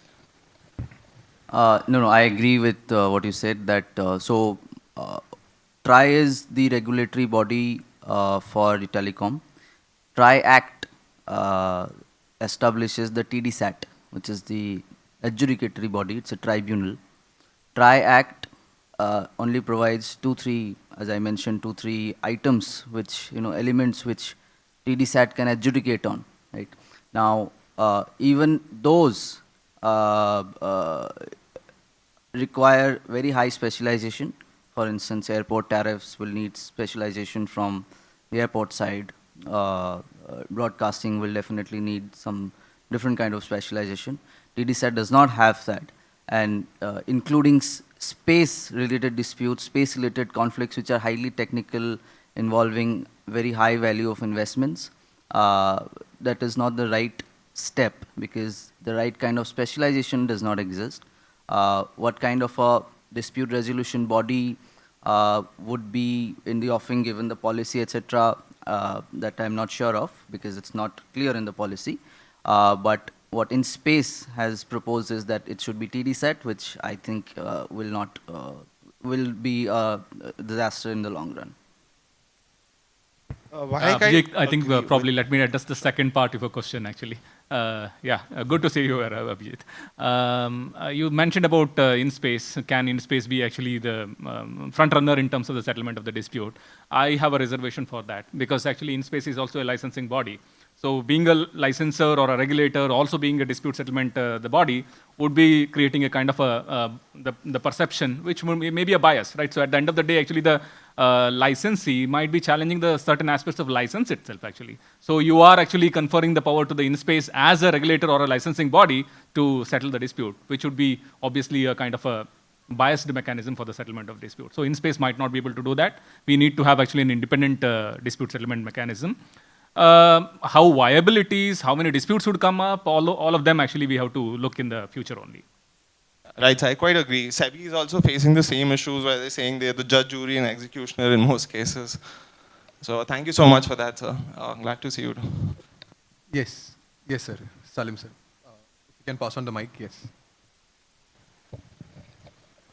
A very good morning. I am Dr. Salim Khan from Parul University, Baroda. I have 2-3 observations of mine in this. Very first thing, Madam talked about debris. Debris will be of 2 types, one on the earth, one in the space that will be creating. So again, that is, on the earth if I talk, it's directly related to something what we call as environmental pollution. We are in arena where we are commercializing this particular area. So we will be attracting investors, we will be attracting new players to do these activities. Again, causing environmental hazard. We should learn from the shipwrecking business what happened. It was there in Western countries, they stopped They got their environmental norms, totally banning it, bringing it to the developing countries and exploit it over here and have pollutions over here. The same thing will be repeated in next 20, 30 years. And I believe some of us will be again discussing the same thing. We need to think on this. The policy is nowhere talking about the thing. Secondly, my area of specialization, IPR. When we talk about IPR, again, the policy is not that clear on IPR. In this, our IPR regimes or the IPR laws that we have do not have clarity on multiple players, multiple stakeholders. Again, that's going to create a big, roadblock for us when it comes to the issues of IPR. And we will be not in a position to give a resolution to the world. Again, a forum will be required to discuss that. So these are the two areas that we need to concentrate on. Thank you. Thank you. Any other questions? Yeah, Yes. I think on both of them actually I have written. So there is an article on space sustainability in the Annals of Air and Space Law, the McGill University's journal. And on actually the IPR issues I have written in the Journal of Space Law. So both of them are available in Hein Online. So probably you can go through that. Yes, Kiran, sir. You want to add on to something? Yeah. Just a quick comment, a clarification of sorts. If you look at provision 8, subclause 8 of the Indian space policy, it does talk about space debris mitigation. It mandates Department of State to establish framework to comply with international debris mitigation guidelines, which is the UN debris mitigation guidelines and the IADC mitigation guidelines. So if you ask me, the policy does set a path forward in this regard. It's another matter if this is a measure enough in terms of its effectiveness to positively contribute towards debris mitigation. But the policy does deal with this matter. Let me just actually have a quick comment on this as well. Sorry. The policy goes by a wrong presumption that there is an international standard guidelines actually. This has been copied from the ILA model law on the national space legislation. I've critiqued that as well because we don't have any international uniform policy with respect to the debris mitigation. It's all been scattered. As you have mentioned, IADC, you have a UN Corpus, you have the NASA guidelines, you have got the ESA guidelines, you have ISO guidelines. So there are multiple guidelines which have been developed and it are replicable to actually the respective players. So I think that is an inherent problem in terms of mentioning that, presuming that there is a uniform policy. Right? Of course, it opens up actually the possibility of developing our policy on the debris mitigation. That much is there, but apart from that, there is no uniform policy. My point was this is already a mention in the debate. Yes. So the problem is that they are asking us to comply with something that cannot be complied. There is no such standard, to be very precise. The international standard, it says. Where is that international standard? We have not agreed for a uniform international standard. That's what is the concern.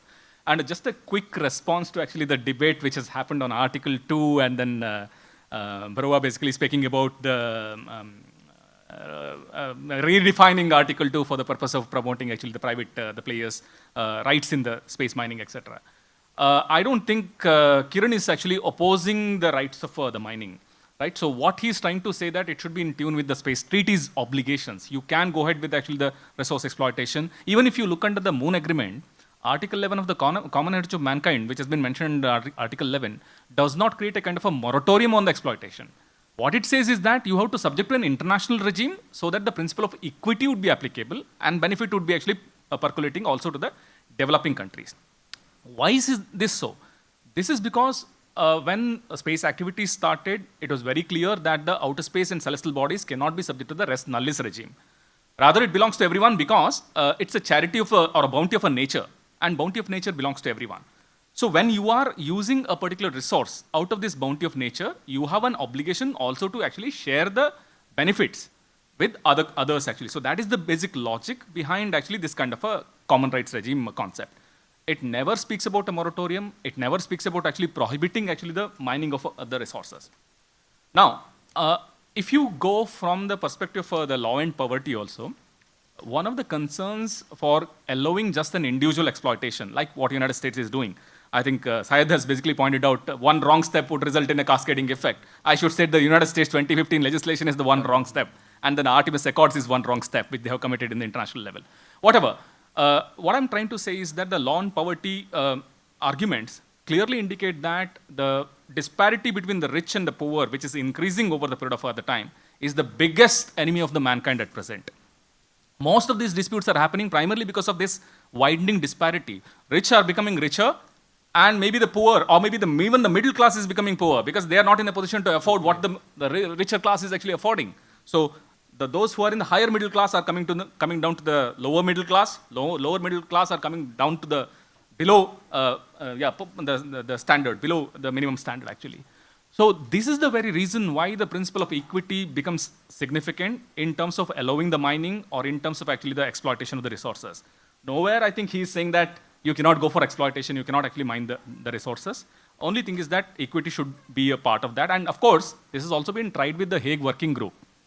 On the resource exploitation, UN COPUS has established the Hague Working Group. Many of the professors, the very, very senior professors, are part of that actually. Unfortunately, India had no representation. I don't know why that was the case. But of course, there were many who started with the notion that we have to implement Article 11, paragraph 5 of the Moon Agreement in the true spirit for the sharing of the benefits, etc. But ultimately, it ended up in a situation that we are also, to a certain extent, okay with the Artemis Accord. I don't know how did it actually come to that kind of a conclusion. But whatever it may be, efforts are going on in the international level to bring in the principle of equity, subject to the permission of exploitation of the resources. To add to this, I just wanted to say something. I think this mining aspect has been related to this deep seabed mining regime. Deep seabed also, there is a big problem. Yes. United States did not even become there part it of the says, UNCLOS. whosoever has actually exploited the resources, they have to share the benefits or the fruit. But is it really possible? On what basis are they going to share? That is one question. And the other one is, whosoever is having this technology to exploit these resources, they will certainly do that. And by the time the other developing nations, when they get their hand on this technology, would there be anything available? So can this be related to, again, outer space, this being a global common? Both of them are global commons. Absolutely, because actually the Article 11 of the Moon Agreement, right? So of course, it came into existence before the UNCLOS. Even Law of the Sea Convention came in 1982. Yes. But the UNCLOS negotiation was also happening parallelly when the Moon Agreement was being negotiated. 1969, after the lunar landing, we started negotiating on the Moon Agreement. It took 10 years for us to actually wind it up. So Law of the Sea negotiation was also happening. And as we know, it was Arvid Pardo who basically advocated for the concept of commoners of mankind, which was in Law of the Sea, Part 11 of the Law of the Sea Convention. Under Part 11, we have got a very, very strong international regime on the commoners of mankind. We envisaged for International Seabed Authority. We envisaged for the technology transfer to the International Seabed Authority. International Seabed Authority having its own wing in the form of enterprise for commercially mining the resources in the deep seabed and ensuring that the benefits are going to be shared with all countries, right? So it should be on the basis of equity, the principle of equity, not on the basis of equality. And again, one of the major problems which has happened in the Law of the Sea negotiations is that what the developed countries are supposed to share. Is it that are they mandated to share all technology? Is it that are they mandated to share everything, whatever they have mined? Or is it only the profit which they have got out of that actually? So these were the major debates under the Law of the Sea Convention. But Pardo was very clear, it is the benefit. It is not actually your investment which should all, I mean, so once you invest therein, you mine the resources, then actually you get the commercial profit out of that. You share the entire benefit is not the logic of the commoners of mankind. Over and above the investment, whatever benefits are there, that is supposed to be actually shared for the purpose of ensuring equity. That is the logic under Part 11 of the Law of the Sea Convention. Unfortunately, in practical terms, the United States did not ratify the Law of the Sea Convention, and we had to go for a compromise with the 1994 protocol. For the implementation of the Part 11 of the Law of the Sea Convention, the 1994 protocol has come into existence. Even though it titles as for the implementation, it is nothing but destruction of the Part 11 of the Law of the Sea Convention, because now we have done away with the mandatory transfer of technology to the enterprise. Then any decision to be taken by the Assembly of the International Seabed Authority has to be supplemented by a resolution in the Council. That is what they have done actually. Council has to operate with a 2/3 majority. Any important decision is to be taken by the Council. If the Assembly want to take any decision, it should be only upon the recommendation of the Council. 2/3 majority is required for a resolution in the Council. And it is always ensured that in the International Seabed Authority, more than 1/3 is the developed countries. More than 1/3 is the developed countries. So passing a resolution in the International Seabed Authorities Council has become almost impossible. So in the law of the sea also, we have the similar kind of a problem in practical terms. In space law, though Article 11, paragraph 5, you mentioned about establishing such an international regime, as and when the exploitation becomes feasible, that is the wording of Article 11, paragraph 5. And the states are also supposed to negotiate in terms of Article 18 of the Moon Agreement. But that never happened because every time the states are saying that the exploitation has not become feasible. Even after now Artemis Accords, the United States says that no, it is not a commercial exploitation, it is just an experimentation. We are just actually trying it. Once it becomes commercially viable, then we may think in terms of something, some regime. That's what is the current argument actually. But what even Kiran is basically pointing out is that actually it should be subject to the principle of equity, and there is no prohibition on mining per se, or no prohibition on the exploitation of the resources per se. Thank you. Thank you, sir. Just one small point here. So yes, of course, my view is that the utilization and extraction should be permitted and it should happen.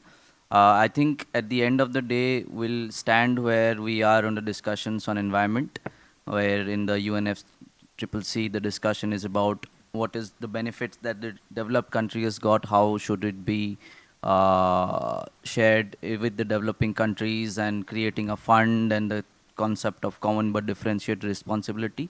So it cannot be, what benefits to be shared, it cannot be that, once private parties are up there and they are extracting resources, it cannot be the case that their profits are, being distributed with everyone else. And I'm not talking about US, I'm saying in case India has to go and Indian companies start doing that, these kind of activities, why should the profits be shared with non-specific nations? Technological transfer, technological benefits can happen through even on a bilateral basis. Doesn't necessarily always require a regulatory body in the sense of like a deep sea mining authority, which is, as you said, it's not working anymore, or a WTO, which is also not working anymore. So I think world is moving more towards plurilateralism and bilateralism, is what my view is. And multilateralism is taken a backseat, which is not a great thing, but as a realist in that sense, I think my view is a little more in terms of how India should retain its strategic autonomy, and how bilaterally, if things are getting sorted bilaterally, I think then bilateralism or plurilateralism could be the way.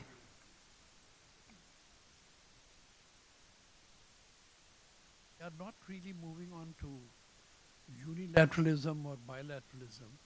We are moving on to altruism. In fact, basically what we are getting in the national and the international level is what we have been touting as corporate social responsibility. And it has now been recommended, call it as a human social responsibility. So we are literally moving towards that, and it's under that particular plea that we are responsible to humanity at large. And that is where the sharing of profit has to be done. Thank you. Yeah, and also as you have rightly pointed out, moving away from actually the, say, multilateralism and then having bilateralism or plurilateralism is also a biggest problem. At the WTO level, you said it's not functioning. Of course, only appellate body is not functioning. It is not that actually WTO has been completely dismantled. But this bilateralism or plurilateralism in the WTO has also resulted in a huge problem. The current trade war, what is how exactly it has happened? That is because of actually this bilateralism, going for actually more and more, individualistic approach rather than actually the collective the approach. So in the space sector also, one of the things, maybe say, today you are saying that India has actually developed this technology, it has landed on the moon, so therefore it might exploit the resources. But we don't know actually what is our match with the US technology, or match with actually the Russian technology, or any other country's technology. They might be able to actually better utilize those resources, right? So we might think that, okay, India, and think about actually a country like, say, Kenya or Tanzania, which has not developed actually any of its space technology, right? So how can they accept such a kind of a concept that, okay, only 3 or 4 countries are going therein, mine the resources, and actually become rich and rich over the period of time? And another thing is that it is also not going to go into the economy of a country. That is the biggest problem which I have seen. It is going to be actually going to the pockets of select few rich industrialists, nothing else. SpaceX, how many employees of the SpaceX have become very rich? You should know about actually the status of their employment therein actually, right? So it is not that, it is actually those multinational corporations which are actually making money out of that. It is the select few's advantage which is happening rather than actually the common advantage which we are reaping out of the space activities. That is the basic problem. That's why the multilateralism is something actually very significant rather than going for a bilateral or a plurilateral approach. Come in here, just a very quick couple of points. One, of course, I think we are looking at alternate routes, different routes, because there has been a failure of multilateralism. And that is a reflection of the changing balance of power dynamics. You cannot not wish away that, because I think that's a reality. You have the US as the most dominant power, but there has also been the rise of other powers, and everybody wants to see how their role, their voice is heard in writing the rules of the road. In the process, you have had a stagnation when it comes to effective multilateral negotiations, whether it is space treaty, whether it is nuclear issues, or climate change, or any number of issues, you can look at it. But on the Artemis Accords, so whether you on the Moon Agreement, that you have hardly any valid number of signatories, which also means that is literally going nowhere. The Moon Agreement is not going anywhere at all. Meanwhile, any number of countries, as well as private sector, private industries, are beginning to engage in moon activities. So would we like a scenario where we don't have any rules that we would follow, or would we want some initiative? Because there is an ILRS, the International Lunar Research Station, under the Russia-China leadership, and then you have the Artemis Accords. So would you want no role at all, or would you just want everybody to follow their own rules? Because in the I cannot see in the immediate time frame a scenario where all the major powers or all the powers are going to be able to come together and decide that, okay, these are the kind of regulations we need in terms of lunar exploration, lunar cooperation, and lunar governance. I don't see that happening. So is it still good to have those fractured but few measures in place rather than not having anything at all? So that's where I kind of feel that Artemis Accords is still good. ILRS, I don't know. I don't know how much of a support base it's gotten so far. But Artemis has had a slightly, and it's also it's incorporating the principles and ideals that have been already enshrined in the Outer Space Treaty of 1967. But yeah. We can carry on this conversation. Except mentioning that it is in compliance with the Outer Space Treaty 1967, there is nothing in compliance with that. Because even there is a provision in the Artemis Accord which specifically says that actually this should not be considered as a national appropriation contrary to Article 2 of the Outer Space Treaty. Usually none of the treaties, none of actually the instruments should specifically say, unless and until they have a skepticism about actually a violation of a particular treaty provision. Right? I haven't seen any kind of an instrument which saying that this is not in violation of a particular provision actually. If they think that it is not in violation, they need not have mentioned that. They would have straight away gone ahead with actually the drafting of the provisions and would have actually gone ahead with that. And of course, yeah, I do agree with the fact that at least some kind of a norm would be required if you are going forward with actually the exploitation of the resources. But this lunar station model, if you go through that, they haven't got anything concrete till now. They are just actually having an agreement between the two countries. They don't have anything concrete in terms of what kind of activities, what kind of actually the precautions they are going to take in terms of the mining of the resources. Artemis Accord is also primarily a basic document, nothing more than that. There is nothing actually very concrete in terms of what need to be done. Tomorrow the United States is also going to say that actually, okay, I mean, we haven't agreed anything hard in the Artemis Accord. It's just a soft law, so we can violate that as well. That's the problem actually. That's why if you have a concrete regime in terms of the exploitation of the resources, even though I'm not saying that all 193 countries in the world need to ratify that or something like that, still majority of the countries, the spacefaring nations at least, coming together to have a kind of a regime is the better option rather than having an individualistic approach. Actually. Right. Yeah. Yes. So, yes, I'm so sorry. It's 1:30. We'll break for lunch. So before I end, since a lot of discussion is going around Artemis Accords and resource mining, you can attend our next conference that is happening on 14th. When NUJS, ourselves, and University of Mississippi, we are doing a conference on Artemis Accords. And any other questions that you have, you can ask in the technical sessions going around. So before I end, I'd like to thank all of you for joining us. It was actually a dream come true moment for us because we wanted to have this roundtable. Thank you so much for joining. I admit all faults are ours. We hope to see you in future for our future conferences. Thank you so much for joining us. Post lunch, we will be joining for the technical sessions. Thank you so much.